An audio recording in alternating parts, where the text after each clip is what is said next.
talk about how to upload a plugin from the repository. The repository is just a collection of plugins that are uploaded to WordPress that you can easily access. They're often free or a freemium model where they have like a light version that's free, and then they might have some paid features you could upgrade to. So you literally on your dashboard just go to plugins, add new, search for the plugin that you want to install, find it, click install now, and then you can activate now by clicking activate.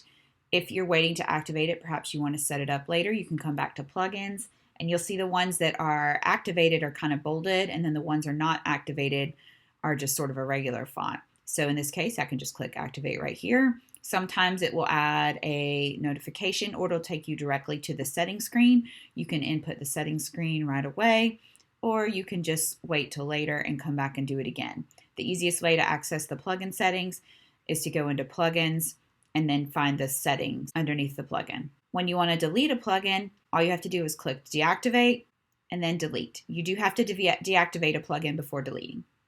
Thanks so much.